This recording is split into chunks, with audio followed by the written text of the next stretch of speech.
siang. Selamat kita bertemu dalam kasih Tuhan kita Yesus Kristus.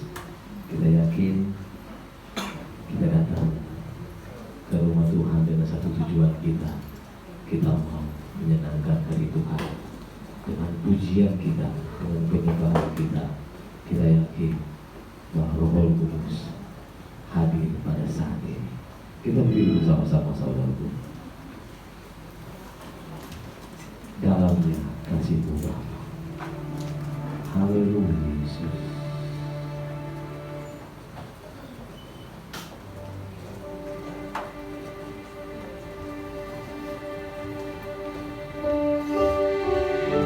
Begitu dalam kasih-Mu dalam kehidupan kami.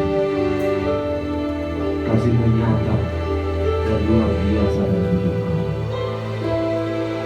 Haleluya Yesus. Amin.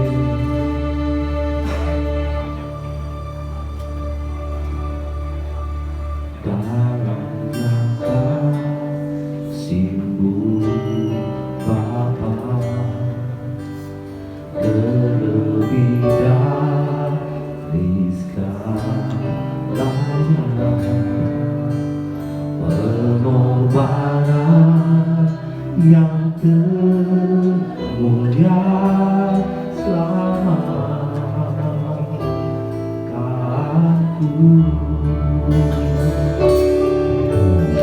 Dengan darah yang tercurah, ampuniku atas dosa.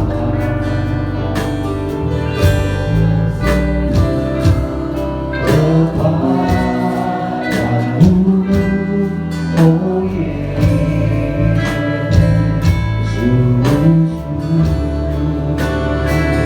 Engkau ku sembah, Kau yang terindah, pulihkanku dengan darah-Mu. Engkau ku sembah, Bapa pulihkan seluruh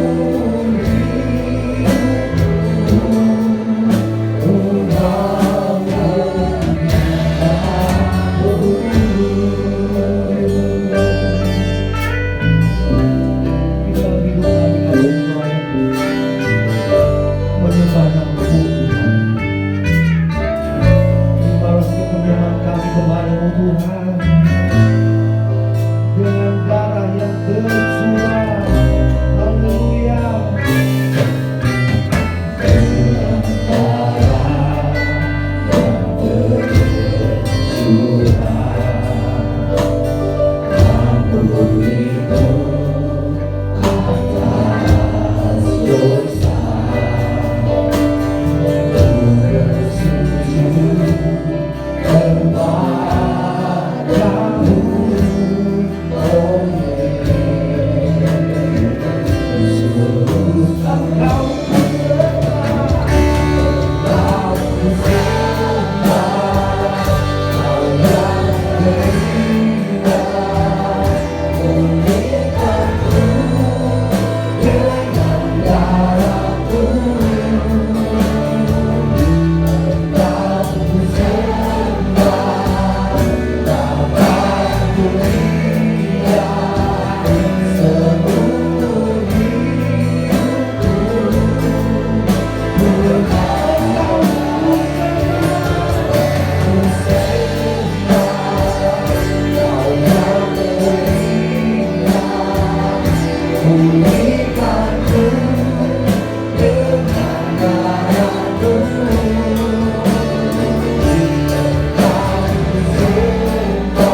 semua. Kalau kami boleh ada sebagaimana kami ada, bukan kuat dan gagah kami. Semua ini karena anugerah Tuhan. Bapa di dalam surga, kami menyerahkan jalannya ibadah pada siang hari ini ke dalam tangan-Mu ya Tuhan. Baik dari permulaan, pertengahan sampai pada tamatnya, kuasai dengan Roh Kudus-Mu Tuhan. Lawati kami semua dengan lawatan Allah. Kami merasakan sukacita, hidup kami diberkati oleh Tuhan. Terpuji akan nama-Mu ya Tuhan. Kami yakin dan kami percaya kami sudah mempersiapkan hidup kami, hati kami, pikiran kami sudah letakkan di bawah kaki-Mu. Biarlah Engkau ambil alih sepenuhnya Tuhan. Sucikan ruangan ini, khususnya sucikan hati-hati kami. Terpuji akan nama-Mu ya Tuhan. Kami yakin dan kami percaya kami akan diberkati oleh Engkau. Engkau tolong ya Tuhan buat setiap pelayan-pelayan-Mu. Mereka juga Engkau kuduskan Tuhan. Engkau pakai menjadi alat Tuhan untuk kemuliaan bagi nama Tuhan. Baik pelayanan pujian, baik pelayanan singar, baik pelayanan musik ya Tuhan, dan juga kolektan khususnya buat kebenaran firman-Mu. Hamba-Mu urapi dengan kuasa-Mu. Apa yang ditabur sebentar firman-Mu menjadi berkat dan bagian buat kami. Dengan firman-Mu, iman kami ditingkatkan. Terpuji akan nama-Mu ya Tuhan.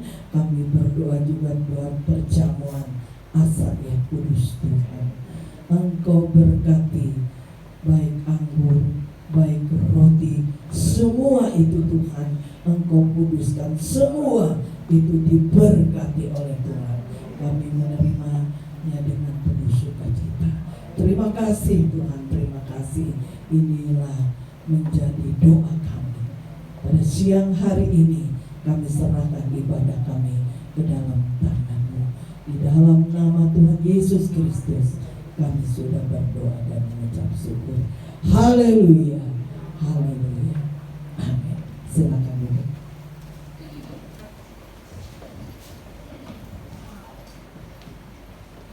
Ada haleluya.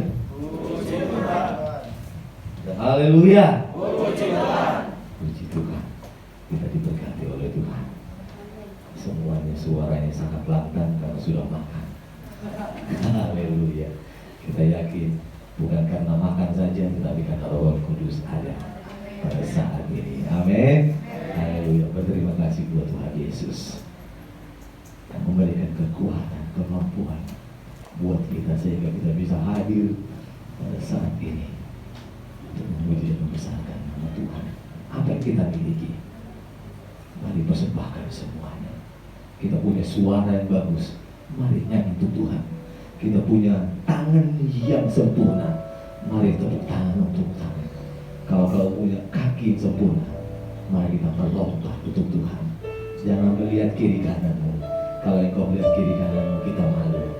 Tetapi malulah kepada Tuhan yang telah memberikan berkat kepada kita.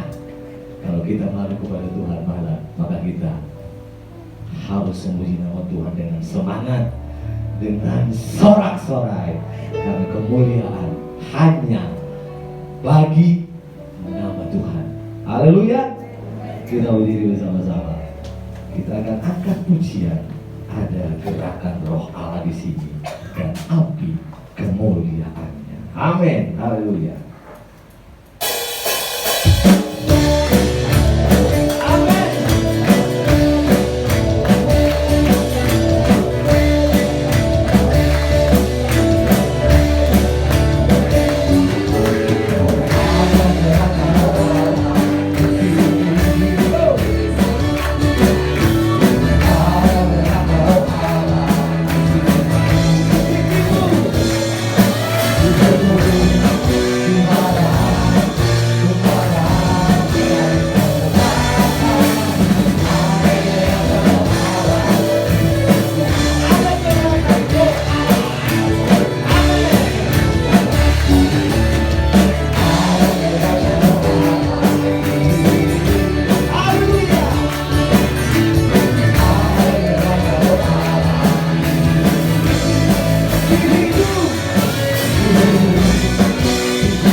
tepuk tangannya.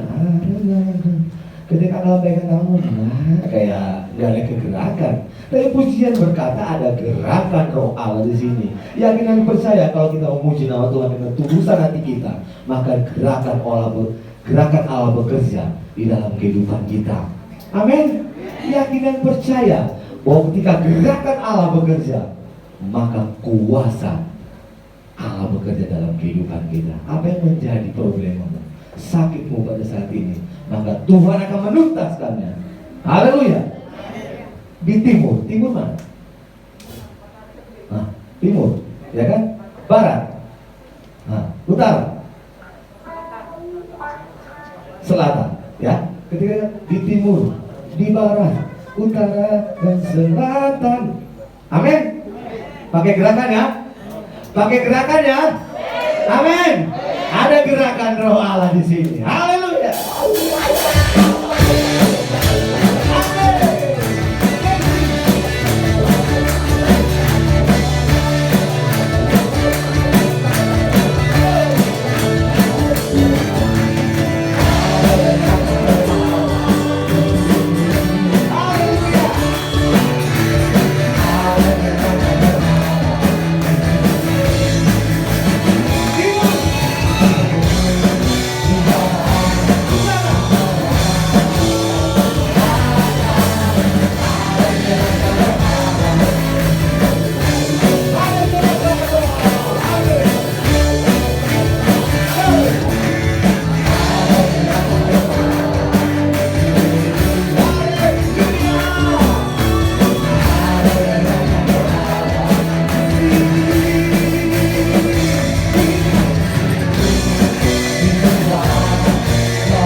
Kita percaya bahwa Roh Kudus bekerja dalam kehidupan kita, memenangkan kehidupan kita. Haleluya.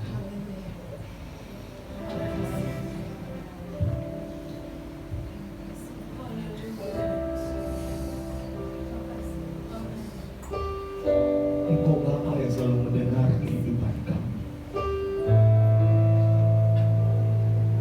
Engkau Bapa yang mengerti kehidupan kami. Sekalipun kami melewati lembah kelam, Engkau Bapa yang selalu menemani kami.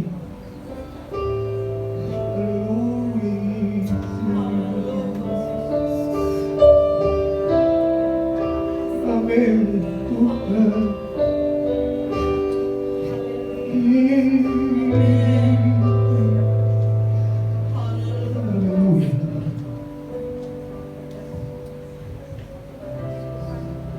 Apakah mendengar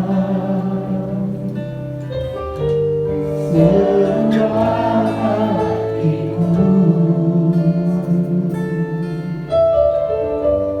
tak pernah kau lepaskan dari kasih-Mu.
Kau selalu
tempat maha tinggi, Bapa Engkau mulia, Kau hadir di sini, memulihkan hati, menyembuhkan yang terluka, bukan tenang bersamamu.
Inilah isi hati kami Tuhan.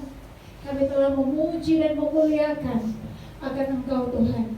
Kiranya puji-pujian dan penyembahan kami boleh naik Tuhan di hadapan hadirat-Mu berbau dupa harum. Terima kasih Yesus, terima kasih Tuhan. Pertengahan ibadah kami Tuhan, kami mau siapkan tanah hati kami untuk disiram dengan kebenaran firman Tuhan. Tuhan Yesus, kami tidak bisa apa-apa Tuhan tanpa firman-Mu Tuhan. Kami akan pincang, kami akan tidak bisa jalan Tuhan tanpa kebenaran firman-Mu Tuhan. Tanamkan firman-Mu Tuhan sebentar dalam hati kami Tuhan. Melalui Tuhan hamba-Mu yang akan membentangkan firman-Mu, mari Kau urapi dia dengan kuasa Roh Kudus-Mu Tuhan. Biar firman-Mu nanti sebentar dibentangkan oleh hamba-Mu Tuhan. Engkau lewat lidah hamba-Mu Tuhan, kebenaran dan rahasia firman-Mu disampaikan. Terima kasih banyak Yesus, terima kasih banyak Tuhan. Kalau ada kuasa-kuasa yang tidak Tuhan berkenan di hadapan-Mu, baik lewat pemikiran atau dalam hati kami Tuhan, kami bersatu hati, kami mau usir Tuhan di dalam nama Tuhan Yesus Kristus. Biar Tuhanlah yang bertahta di atas pemikiran kami dan hati kami Tuhan. Layakan kami semua Tuhan untuk duduk diam dan mendengarkan kebenaran firman. Sebentar juga Tuhan umat-umat-Mu akan memberikan Tuhan korban persembahan. Besar kecil Tuhan Engkau memberkati berlipat-lipat kali ganda sesuai dengan kebenaran firman-Mu Tuhan. Terima kasih banyak Tuhan Yesus, terima kasih banyak Tuhan. Kami mau siap duduk mendengarkan kebenaran firman-Mu. Kami sudah berdoa dan mengucap syukur hanya di dalam nama Tuhan Yesus Kristus. Haleluya. Amin. Amin. Silakan duduk. Kita akan menjalankan khotbah bersama kita yang pertama. Ada sukacita di dalam melayani Tuhan. Haleluya.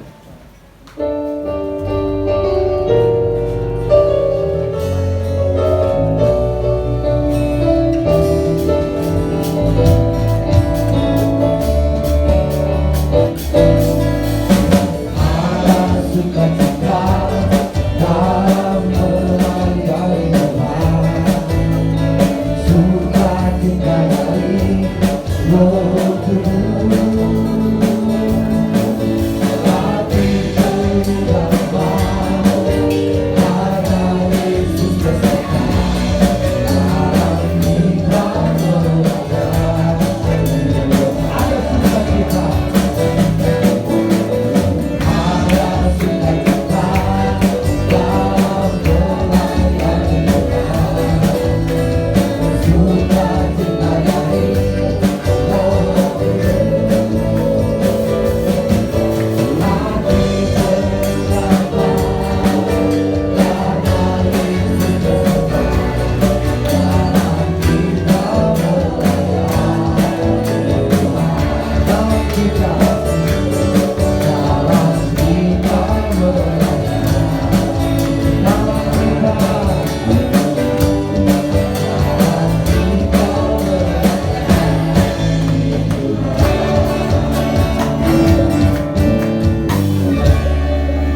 Puji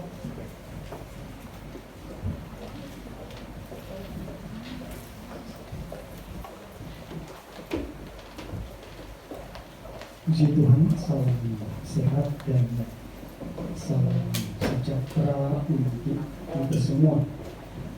Di sesi yang kedua, saya masih melanjutkan dengan kisah para rasul pasal 1 tadi.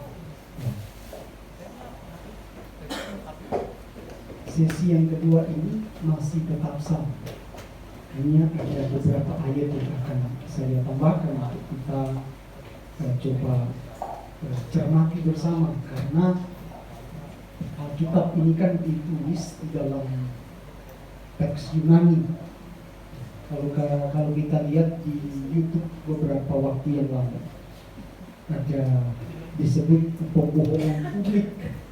Ya, dalam teologi ternyata dibilang Kitab Kitab Perjanjian Baru ditulis dalam bahasa Ibrani, tetapi sebetulnya bahwa Kitab Perjanjian Baru ini ditulis dalam bahasa Yunani. Nah, itulah seringkali perdebatan muncul, tetapi kita tidak melihat ke sana, tapi kita mencoba melihat satu tema ini, bahwa tema inilah yang menjadi rujukan kita dalam perayaan-perayaan yang sudah dan selama ini masih berlangsung di dalam gereja-gereja. Nah, kita akan lihat satu kisah para rasul pasal 1 ayat yang ke-6 sampai dengan ayat yang ke-11. Bersama-sama kita bangkit berdiri kembali, kita akan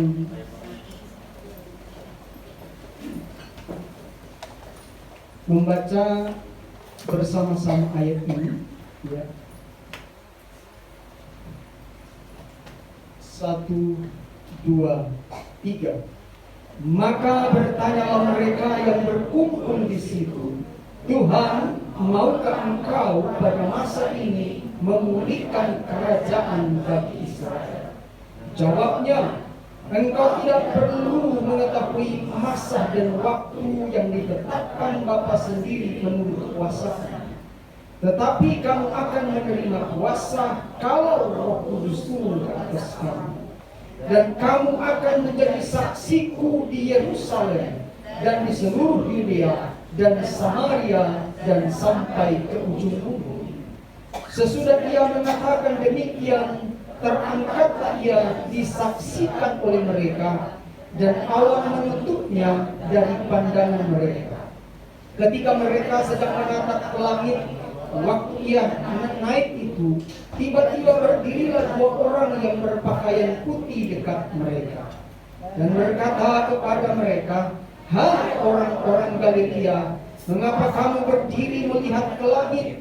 Yesus ini yang terangkat ke surga meninggalkan kamu akan datang kembali dengan cara yang sama seperti kamu melihat ia naik ke surga."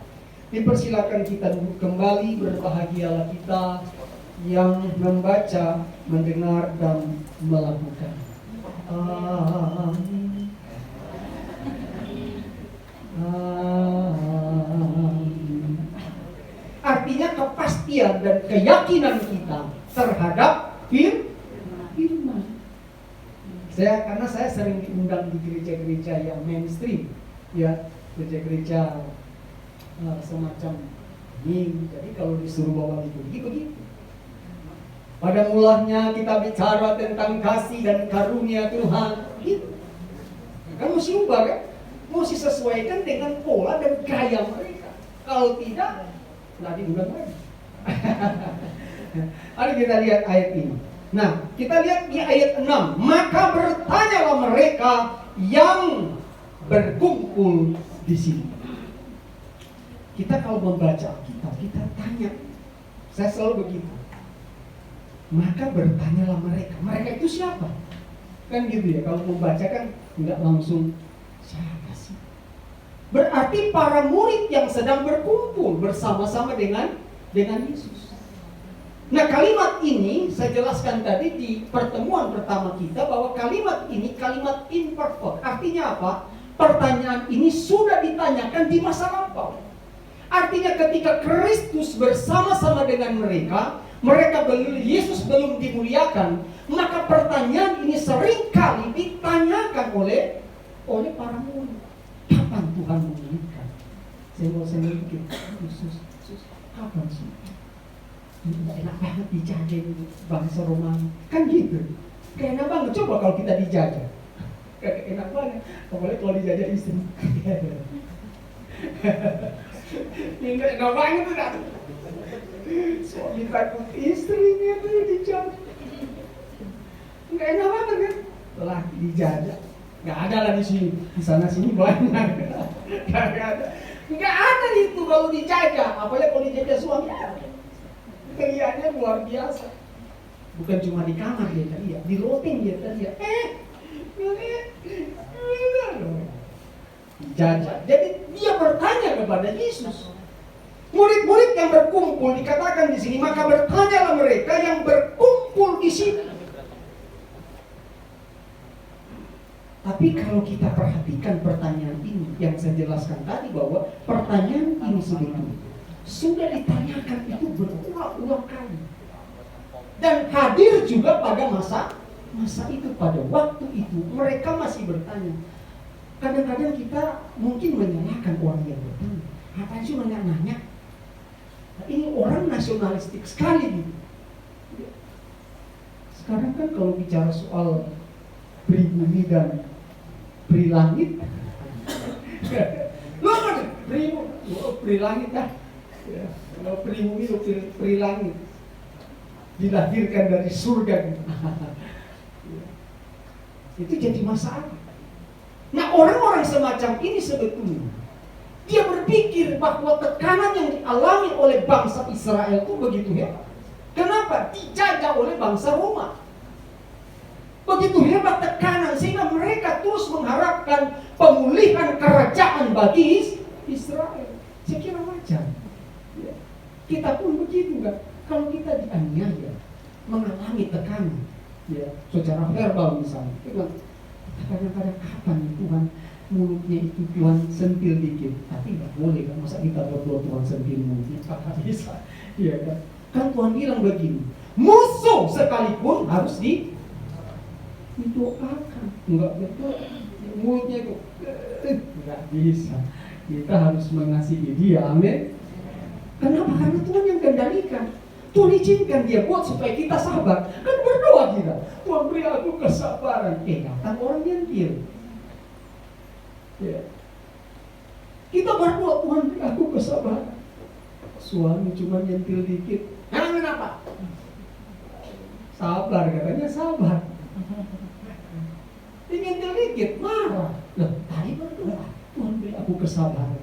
Kita kalau mau sabar, ya kita harus berhadapan dengan orang yang membuat kita tidak sabar, kan gitu. Iya kan? Iyalah, masa iya dong. Tegang. Maka bertanyalah mereka yang berkumpul di situ, Tuhan. Nah, ini kata Tuhan. Teks Yunani bilang kurios. Kalau Ibrani mengatakan Yahweh. Tapi ketika orang Israel itu menyebut nama Tuhan, dia harus mengganti. Karena nama ini sakral bagi mereka.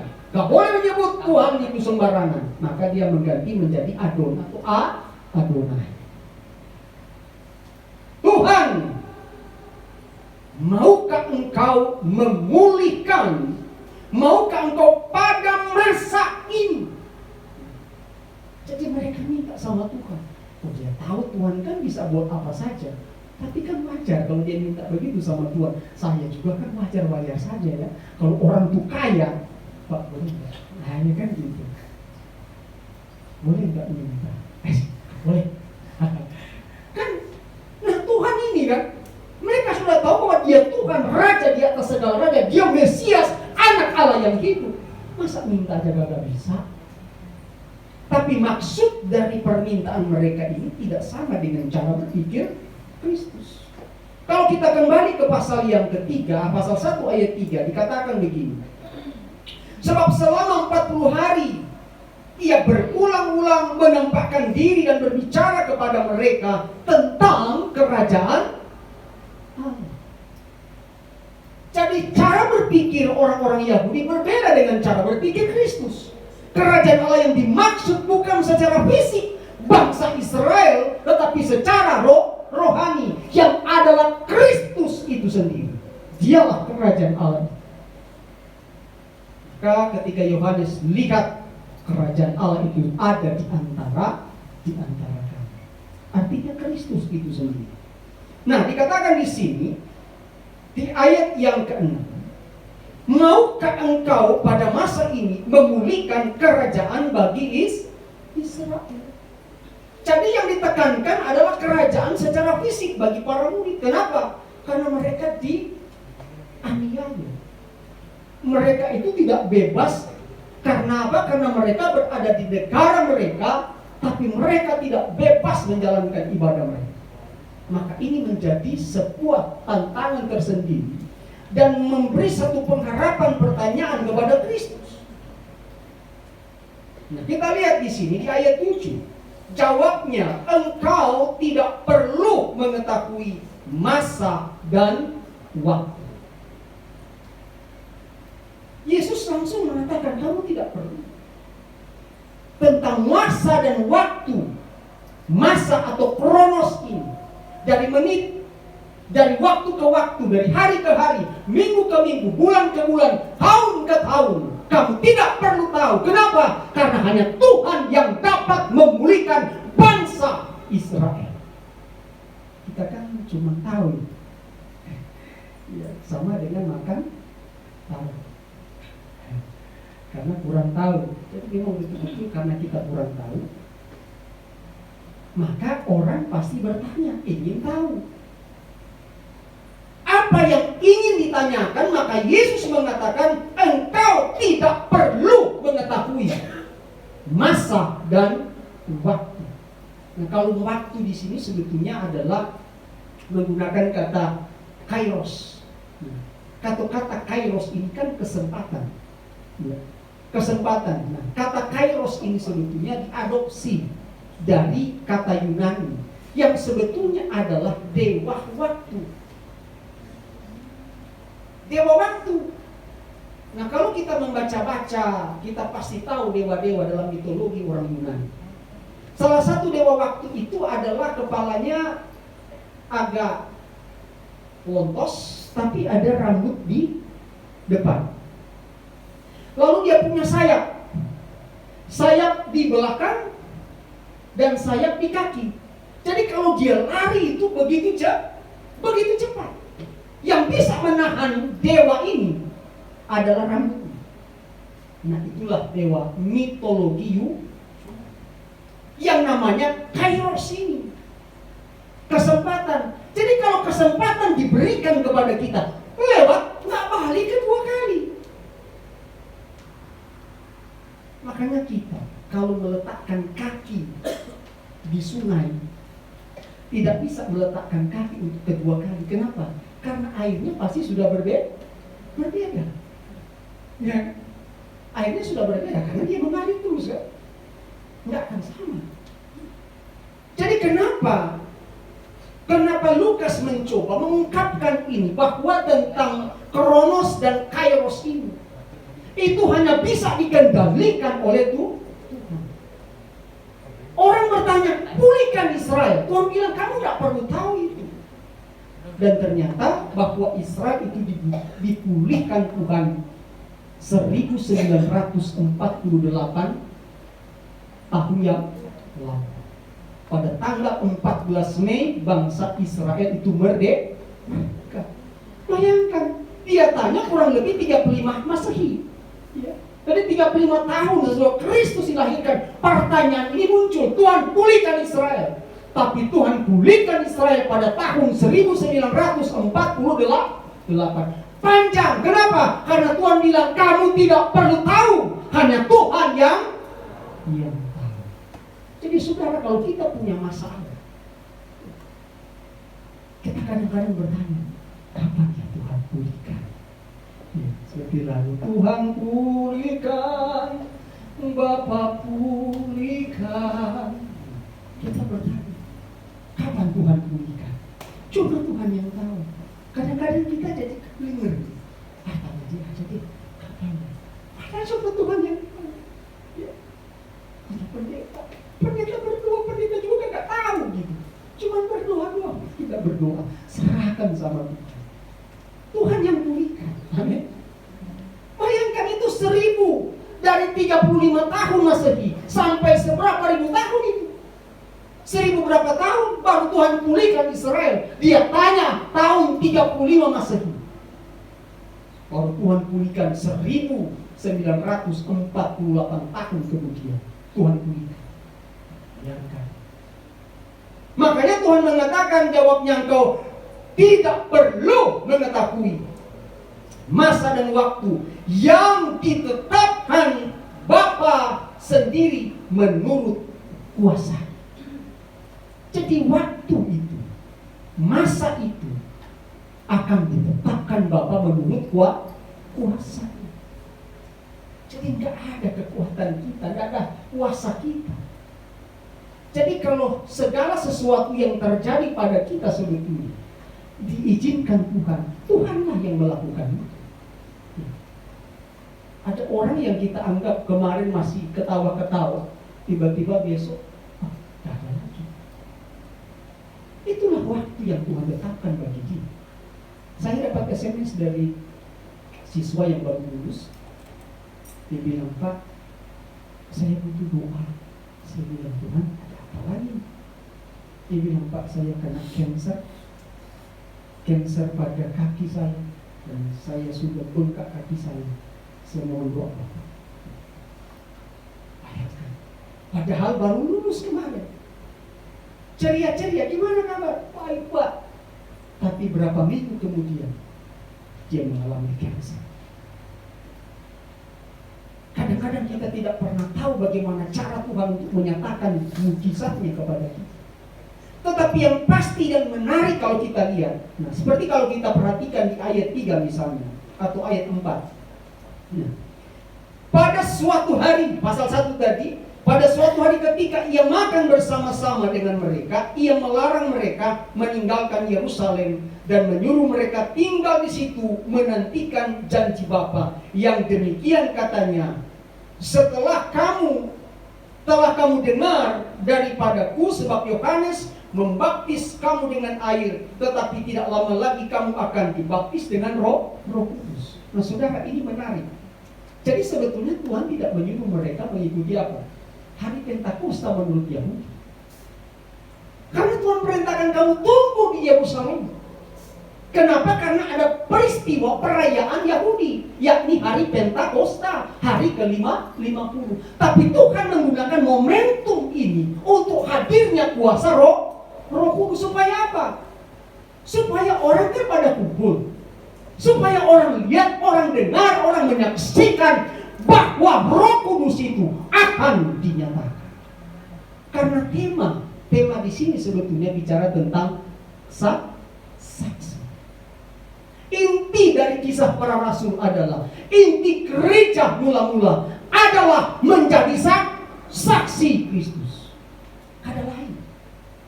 Hidup kita itu cuma jadi saksi. Amin. Maka dia bilang di sini, di ayat 8. Nah, kita lihat ayat 8. Tetapi kamu akan menerima kuasa. Yesus bilang, kamu akan menerima kuasa kalau Roh Kudus turun ke atas kamu. Jadi ini esensi. Kekristenan itu ada di situ. Kamu akan menerima kuasa kalau Roh Kudus turun ke atas kamu. Kamu akan menerima dinamit yang membuat hidup meledak oleh karena anugerah dan kasih setia. Jadi kuasa yang dianugerahkan, keajaiban kuasa yang dianugerahkan kepada kita hanya untuk supaya kita menjadi saksi. Tapi sebelum menjadi saksi, ini yang menarik. Kalau tadi saya bicara mengenai sebuah relasi. Nah, di ayat 4 tadi kalau kita lihat, pada suatu hari ketika ia makan bersama-sama dengan mereka, ia melarang mereka meninggalkan Yerusalem. Nah, yang menarik di sini, Bapak Yesus memiliki sebuah pendekatan pada kata relasi, yaitu meja makan. Maka saya bilang tadi bahwa hal yang paling esensi dari relasi itu adalah meja makan. Bisnis apapun akan berada di meja makan. Korupsi apapun akan berada di meja makan, bahkan berakhir di meja pengadilan. Semua relasi itu terbangun di situ. Coba, ada nggak kita berpikir begini? Aduh, saya pengen sekali ada rumah, lalu ada anak-anak, bisa makan bersama anak-anak. Iya. Ada istri kan, suaminya jauh amat, kerjanya bertahun-tahun baru pulang. Kepengen dia, pas pulang disiapin makan. Kenapa? Pengen makan bersama. Karena apa? Relasi, membangun relasi. Begitu juga dengan orang tua. Nak, ayo makan di sini, jangan makan di lantai. Ini aja duduk. Dia pengen bahagia. Itu namanya membangun relasi. Tapi sekarang makan aja itu, makan di luar aja. Ya. Itu gambaran keluarga kita sebetulnya. Mau makan, ada sendiri. Makan di mana? Makan di luar. Ya karena apa? Itu gambaran yang terjadi dalam keluarga kita. Tapi kalau keluarga yang membangun relasi, dia akan bilang, nah atur ya makan, nanti papa mama kita duduk makan bersama-sama. Senang nggak? Senang. Ya, kalau kita duduk bareng, lalu tiba-tiba papa berdoa. Papa. Ya, kadang-kadang begitu. Karena bapaknya nggak tahu berdoa. Dia berdoa makan, dia berdoa sampai penginjilan, sampai penghar. Ya doa makan aja lah, Tuhan berkati makanan ini. Amin. Ini berdoa Tuhan berkati penginjilan sana, situ, sini. Lah ini makan apa mau penginjilan? Kalau makannya makan. Kalau mau tidur ya tidur. Kecuali doa siapa?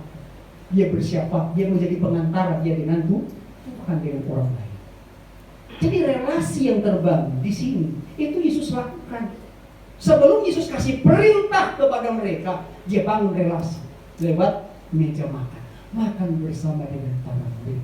Artinya begini, waktu Tuhan membangun relasi lewat meja makan, waktu dia kasih perintah aman, ya kan? Oh kalau kita bangun relasi, kita kasih perintah, ambil di mana? Nanti saya ambil ya, saya ambil. Udah makan, ya kan? Coba kalau tiba-tiba belum makan, ambilin dong. Barunya ambil udah suruh-suruh saya. Apa sih? Tapi coba kalau dia udah makan, ambil. Dia bilang gini, minta dong ambilin dong di situ. Pergi langsung dia. Karena apa? Sudah terbangun relasi. Begitu juga dengan kita. Membangun anak, relasi yang kuat dengan keluarga, istri, suami, bangun di meja makan. Iya, bangun di meja makan, kumpul bareng makan berdoa. Tanya ada apa hari ini kalian? Saya tanya begitu anak saya, gimana hari ini di sekolah? Menyenangkan? Ya kurang menyenangkan Pak. Kenapa? Aku yang salah jawab ya. Tapi kurang belajar. Iyalah belajar. Iya, ya tos. Begitu aman kan? Tapi coba tanya, gimana kamu hari ini? Oh dia cerita kesel banget, dia cerita. Guru ini, tak boleh. Nah, boleh kalau kamu kesel sama guru, kamu juga kesel sama papa kan guru. Jangan. Ya, akhirnya saya bilang, kesalahan itu ada di kamu. Kamu tidak membangun relasi dengan guru. Oh gurunya begini kok ngomong aja dia udah. Ya kamu yang salah. Ya, kamu duduk aja. Benar, guru kan begitu. Kalau kamu duduk dengar, nanya, gak ada masalah sebetulnya. Oke, benar juga dia bilang. Iya. Ternyata kalau duduk benar aja, gurunya aman-aman ya. Iya. Ya, guru juga kan manusia. Jadi mari kita melihat di sini bahwa membangun relasi itu yang paling esensi ada di komunitas keluarga di meja makan. Nah, mari kita kembali ke ayat 8 tadi. Tetapi kamu akan menerima kuasa kalau Roh Kudus turun ke atas kamu, dan kamu akan menjadi saksi saksiku di Yerusalem dan di seluruh Yudea dan Samaria dan sampai ke ujung. Ayat ini sebetulnya ayat nubuatan. Jadi Yesus tidak hanya sekedar bicara tentang saksi, tetapi fakta-fakta sejarah itu akan bermunculan. Dan saksi itu dimulai dari mana? Di Yerusalem. Nah rupanya ketika di pasal 1 sampai pasal yang ke berapa? Pasal 6 ya, pasal 7 kalau kita lihat di sana. Maka di pasal 8 itu terjadi penganiayaan. Kenapa Tuhan izinkan penganiayaan itu? Karena apa? Karena jemaat-jemaat di Yerusalem itu nyaman. Kan Tuhan bilang kamu akan menjadi saksi di Yerusalem. Bukan cuma di Yerusalem, berarti akan berlanjut di Yudea dan Samaria. Caranya bagaimana? Diizinkan untuk penganiayaan. Maka kita lihat di pasal 8, kisah pasal 8. Pada waktu itu mulailah penganiayaan yang hebat terhadap jemaat Yerusalem. Mereka semua kecuali rasul-rasul tersebar ke seluruh daerah Yudea dan Samaria. Ini penggenapannya. Jadi apa yang diucapkan oleh Yesus di kisah 1:8 itu digenapi. Jadi bukan cuma sekedar janji-janji begitu. Ini harus digenapi. Maka cara penggenapan itu dia izinkan apa? Penganiayaan. Saudara, kita punya masalah. Bagaimana Tuhan membuat kita itu betul-betul dekat dengan Tuhan secara utuh adalah dengan apa? Masa. Membuat iman kita jadi kuat, dia izinkan masalah terjadi kepada kita. Ada nggak di sini? Nggak ada masalah. Nggak ada. Semua pasti punya masalah.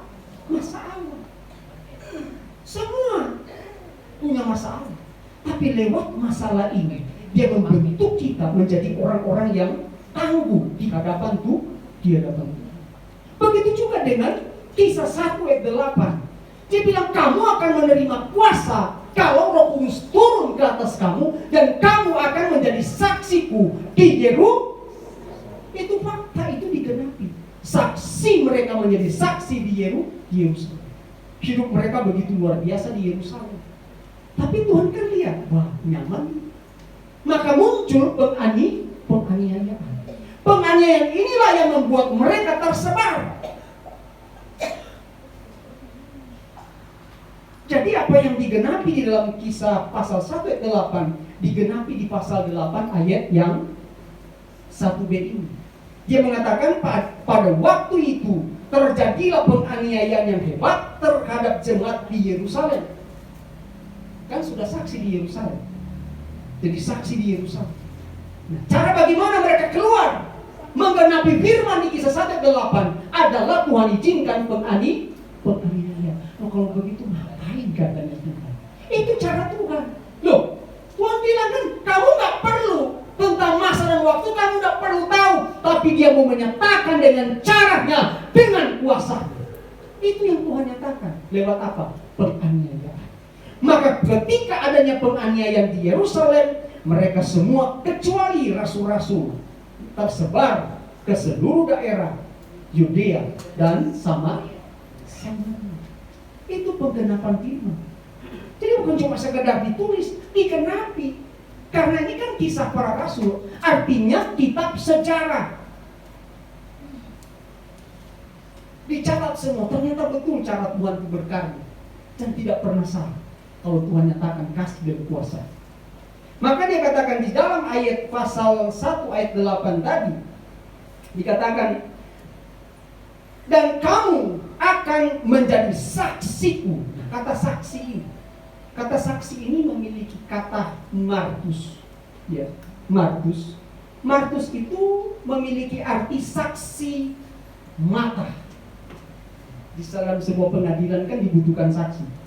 Maka diadopsilah kata ini, kata martus. Kata martus itu dekat dengan kata martir. Martir berarti apa? Rela mati. Jadi seorang saksi Kristus, dia harus rela mati. Markus itu saksi mata dari sebuah peristiwa di mana Kristus lahir, Kristus bangkit, Kristus mati, dia naik ke surga, dan dia akan datang kembali dan menyatakan kuasanya, menjadi saksi. Maka kalau kita juga orang percaya, harus menjadi saksi. Cuma itu sebetulnya kuncinya. Kita orang percaya kan harus menjadi saksi, menjadi martus, menjadi saksi bagi orang-orang yang belum percaya kepada Kristus. Rasul-rasul itu menjadi saksi, menjadi martus sampai kepada menjadi martir. Maka mereka nggak penting lagi soal ribut dengan berkat, tidak ribut dia. Kalau dia mau lahir, mau bangkit lagi, kalau ada yang ribut-ribut soal berkat, dia bangkit, keluar sampai mati, nggak mikir itu kan? Rasul-rasul semua mati, itu luar biasa. Karena Kristus, cuma satu yang enggak. Siapa dia? Yohanes. Dia mati karena tua 120 tahun menurut sejarah. Yang lain itu luar biasa. Yohanes sudah mengalami bagaimana dia dibuang di pulau Patmos. Bagaimana dia dibakar, digoreng hidup-hidup di minyak, tapi dia berenang. Digoreng, tapi berenang dia. Dia rasa es batu di situ. Hebat, kenapa? Jadi saksi. Karena Tuhan yang mengendalikan hidup mereka. Kalau itu yang menjadi pemikiran kita, maka kita juga memiliki hak yang sama sebagai seorang martus. Tapi coba sekarang, ketika kita tiba-tiba datang masa percaya Yesus enggak? Tunggu dulu. Karena menjadi saksi itu tidak hanya sekedar saksi, tetapi harus menjadi martir. Mati bagi Tuhan. Tetapi yang menjadi menarik orang itu menjadi saksi, dia harus memiliki apa? Kuasa. Itu yang membuat kita bisa bertahan, karena kuasa itu, dunamis ini, yang menggerakkan hidup kita untuk bisa bertahan. Ketika kita alami masalah dalam hidup kita, karena kuasa Roh Kudus itu yang membuat kita bertahan. Dan kamu akan menjadi saksiku di Yerusalem dan di seluruh Yudea dan Samaria dan sampai ke ujung. Hebat sekali. Jadi ketika di pasal 8, kalau kita lihat di sini, kalau kita bicara mengenai soal pasal 8 ini, merupakan juga awal penganiayaan itu, bagaimana Stefanus itu dibunuh. Tapi cara Tuhan menggenapi kisah 1-8 itu dengan luar biasa. Melalui penganiayaan dan martirnya Stefanus martir di kisah 7 ayat yang ke-54 sampai dengan ayat yang ke-60. Martir darah Stefanus itu hampir sama dengan apa yang diucapkan oleh Yesus di atas kayu salib. Ampunilah mereka.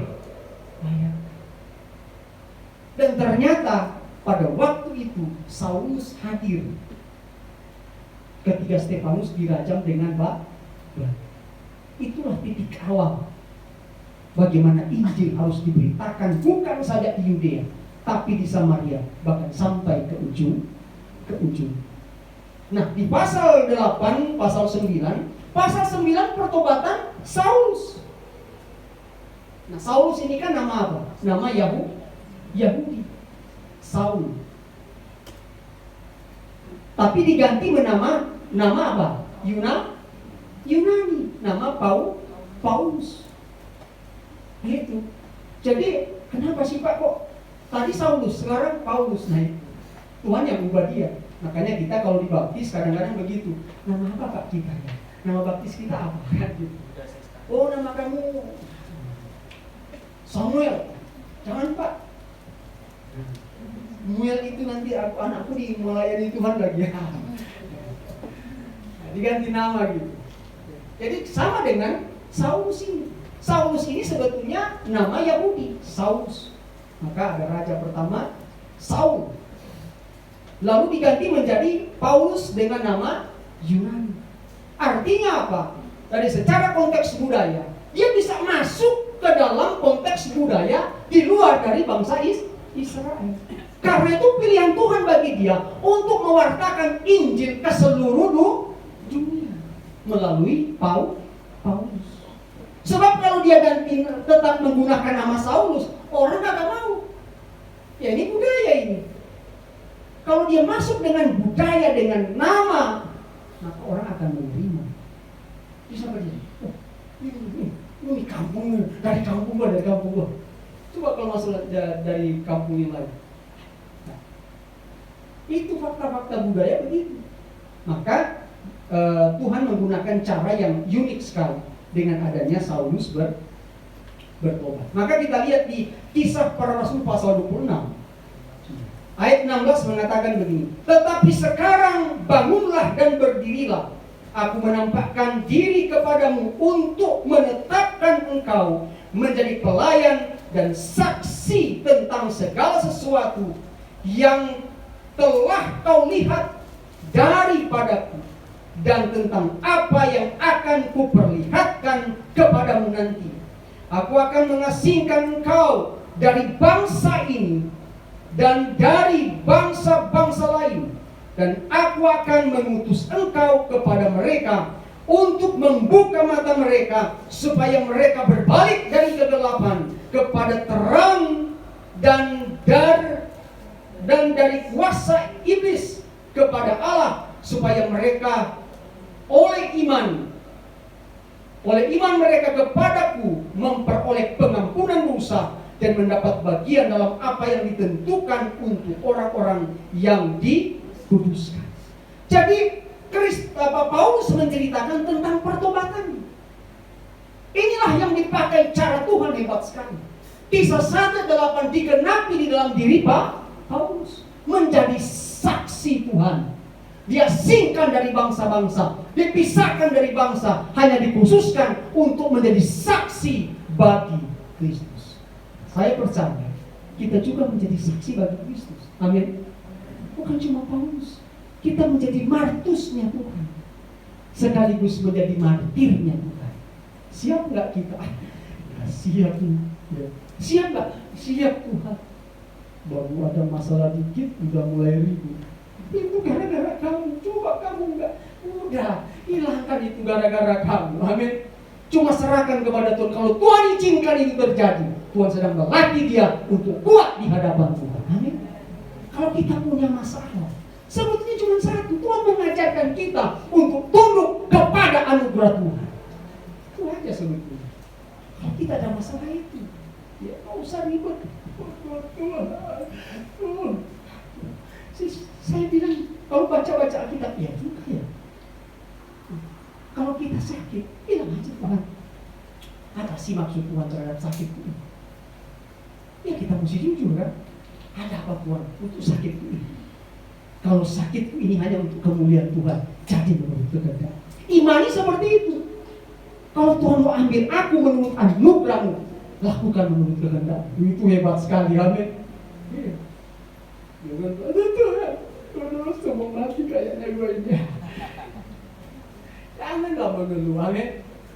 Kayak saya sakit dulu, bangun susah, tidur susah, saraf kejepit, waduh, berdiri aja, mau teriak aja, mau ngomong aja, aduh, tidak bisa ngomong. Tapi aku puji Tuhan, kalau memang Tuhan izinkan, pasti Tuhan yang bertanggung jawab, amin. Kalau Tuhan izinkan masalah kepada kita, Dia bertanggung jawab atas kehidupan kita. Kenapa? Kita menjadi martusnya Tuhan, sekaligus menjadi martirnya Tuhan. Tuhan Yesus memberkati. Amin.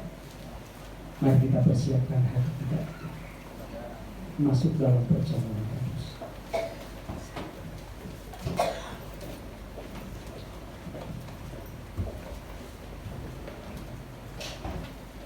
Kami undang pelayan-pelayan maju ke depan.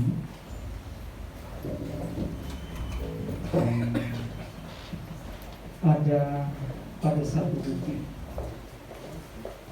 bukit yang memberikan pengharapan kepada kita, yaitu Bukit Kalvari, Bukit Golgota, di mana Kristus yang mati dan bangkit, Dia menyatakan kebaikan dan anugerah atas kita.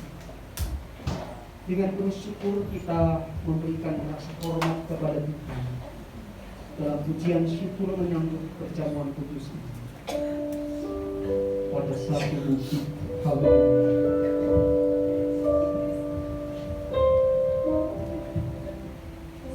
Haleluya, haleluya.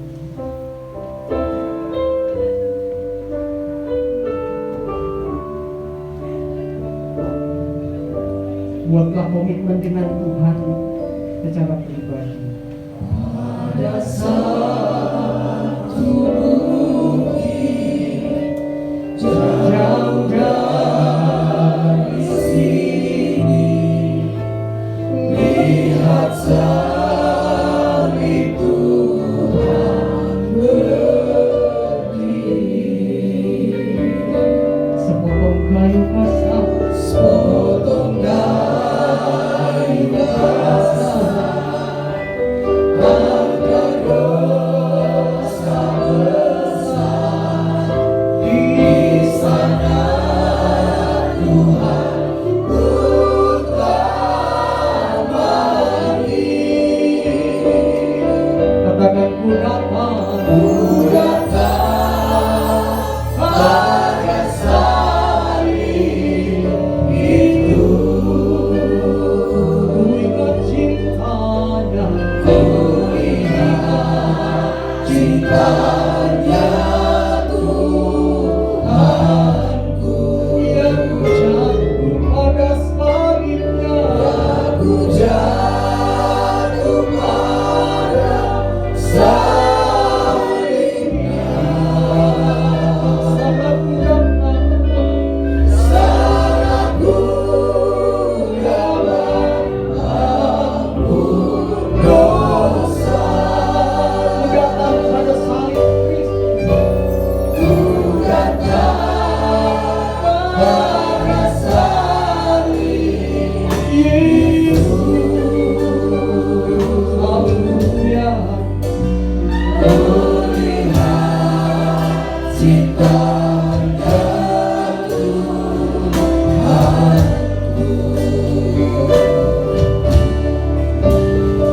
Aku jatuh pada salibnya.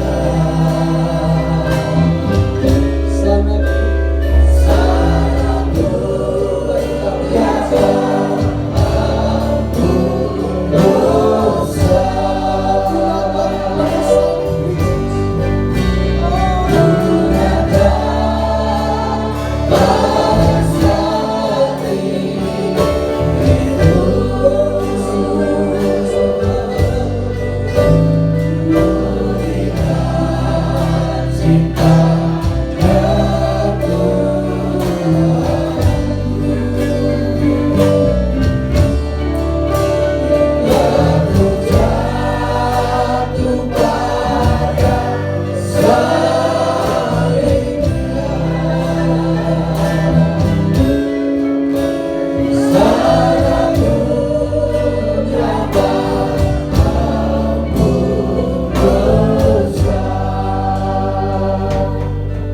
Kami mohon anugerah Tuhan, mohon kasih dan kuasa Tuhan dan penyertaan Tuhan di tengah-tengah perjamuan kudus ini. Kami hanya membutuhkan kasih dan kuasa. Biarlah lewat perjamuan kudus ini Tuhan, kami boleh mengalami persapaan, perjumpaan pribadi dengan Tuhan kembali. Pengampunan, damai sejahtera, kesembuhan dan pemulihan dinyatakan Tuhan atas kami. Saat ini di dalam nama Yesus, Engkau yang melayakkan dan menguduskan kami kembali. Engkau yang memulihkan kami. Kami siap Tuhan, siap di tengah-tengah pelayanan yang kudus dan mulia. Terpujilah Engkau ya Tuhan. Haleluya, haleluya.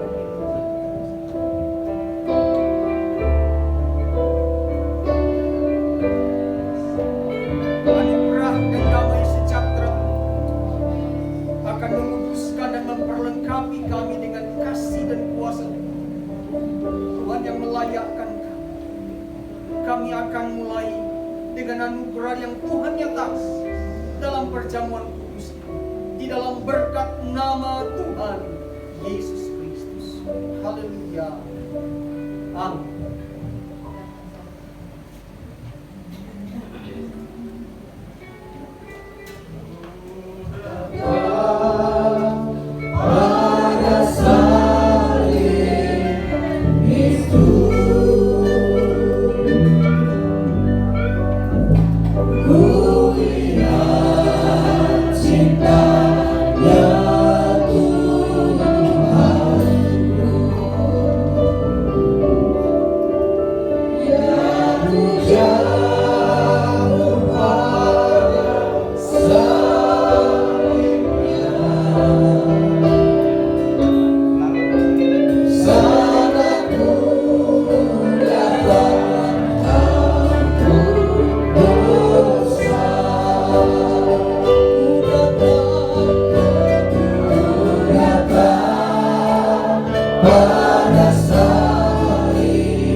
Sebab apa yang telah kuteruskan kepada, kalau aku terima dari Tuhan, yaitu bahwa Tuhan Yesus pada malam waktu ia diserahkan, mengambil roti dan sesudah itu ia mengucap syukur atasnya.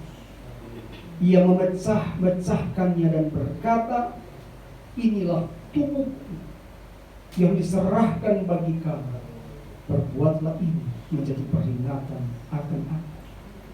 Dengan iman kita makan roti yang melambangkan tubuh Kristus di dalam nama Tuhan Yesus Kristus. Haleluya. Mari kita makan.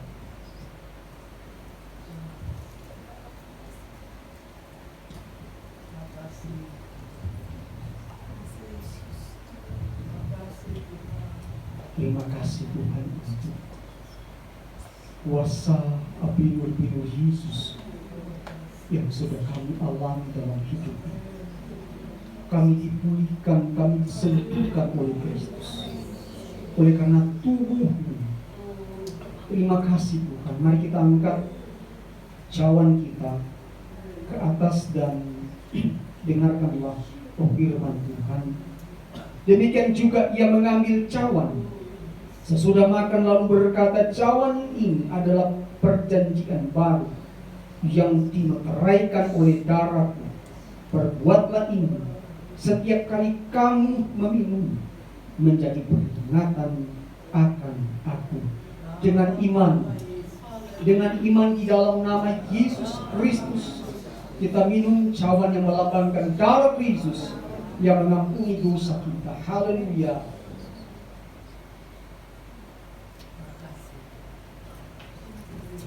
Terima kasih Tuhan.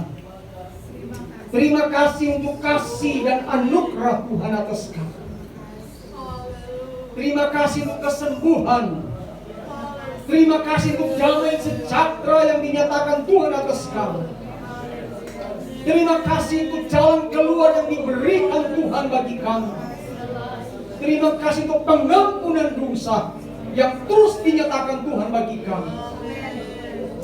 Terima kasih Tuhan Yesus. Kami mengucap syukur dalam perjamuan kudus ini.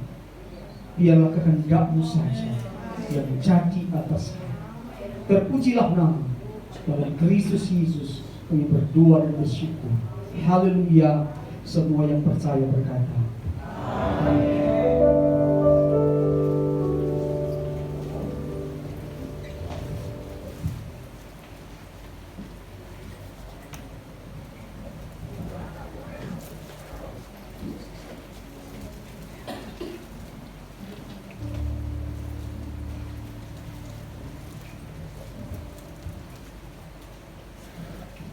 Kita akan menjalankan persembahan kita yang kedua, kesukaan surga yang berasa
buat persembahan seperti pembimbingan malam ini. Tuhan Yesus memberkati dan juga terima kasih. Yesus terlebih besar. Yesus terlebih besar di dalammu, di dalammu. Yesus terlebih besar.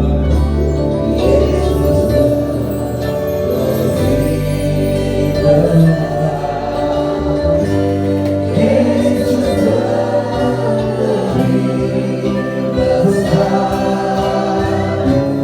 di dalamku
pengakuan kami yang tulus, yang timbul dari iman, yang sungguh dan percaya bahwa Yesus saja yang terbesar dalam hidup kami. Kami mengakui keterbatasan dan kekurangan kami, Tuhan. Kami menghampirimu dalam kekurangan dan kelemahan kami. Kami memohon anugerah dan kasih sayang Tuhan bagi saudari Gina Sembiring dan saudara Andre Yonatan yang berhari ulang tahun pada tanggal 30 dan 2 Juni. Tuhanlah yang memberikan kepada mereka hikmat kecerdasan. Tuhan memberikan kepada mereka damai sejahtera Tuhan, sehingga mereka boleh bertumbuh di dalam anugerah dan kasih setia Tuhan. Dimanapun mereka pergi dan berada, mereka boleh menjadi saksi Tuhan. Dan biarlah lewat kehidupan mereka Tuhan dipermuliakan. Kami bersama-sama bersehati, bersepakat berdoa bagi saudari Natalia yang saat ini sedang berada di Taiwan. Tuhan juga memulihkan kesehatan. Kami percaya tangan Tuhan yang tidak kurang panjang tetap menjangkau, menyatakan kebaikan-kebaikan, menyatakan kesembuhan dan pemulihan yang sempurna di dalam nama Tuhan Yesus Kristus. Kami juga berdoa di tengah-tengah kami Tuhan, ketika ada masalah yang kami hadapi, sakit penyakit apapun itu bentuknya, kami angkat itu kepada Tuhan. Kami percaya di dalam nama Yesus, kuasa nama Yesus, nama di atas segala nama, mampu memberikan kami kepastian, mampu memberikan kami jalan keluar, mampu memberikan kami kesembuhan, pemulihan, dan damai sejahtera Tuhan. Terima kasih untuk kesembuhan yang dinyatakan Tuhan bagi kami. Kami juga berdoa di antara jemaat-jemaat yang anak-anak mereka yang sudah mengikuti ujian PMPTN. Kami hanya berdoa Tuhanlah yang bekerja di balik dari keadaan mereka. Tuhan bekerja dengan rencana-rencana dan cita-cita mereka. Jika Tuhan berkenan, kami percaya Tuhan mampu melakukan apapun yang Tuhan mau bagi anak-anak kami yang sudah mengikuti UMPTN. Secara khusus bagi Burju Toga Torah Tuhan yang mengikuti ujian UMPTN di Fakultas Kedokteran USU. Kami hanya percaya di dalam nama Yesus dia menjadi menurut kehendak-Mu di dalam nama Yesus Kristus. Bagi jemaat-jemaat juga yang lain yang memiliki anak yang mengikuti ujian di Fakultas Kedokteran di Gajah Mada, kami hanya percaya tangan Tuhan ada di sana menjangkau, menyatakan pertolongan Tuhan, memberikan jalan keluar kepada mereka. Biarlah jadi menurut kehendak-Mu dalam cita-cita mereka. Terpujilah Tuhan, kekal untuk selama-lamanya. Mari jemaat Tuhan, kita memohon anugerah Tuhan agar Tuhan menyatakan pertolongan Tuhan dalam setiap pelayanan di tempat ini, memberkati keluarga hamba Tuhan, memberkati seluruh jemaat Tuhan di dalam anugerah dan kasih setia Tuhan. Terpujilah nama Tuhan. Mari arahkanlah hati kita kepada Tuhan dan terimalah berkat dan anugerah dari Allah Bapa, cinta dan kasih sayang Tuhan kita Yesus Kristus, pengentaran dan penyertaan, kekuatan kuasa Roh Kudus yang akan dan terus menyertai kehidupan kita bersama hari ini, besok dan selamanya. Serta jadilah Tuhan menurut kehendak-Mu di dalam berkat nama Tuhan Yesus Kristus. Kami tamatkan ibadah ini. Haleluya, haleluya. Semua yang percaya berkata,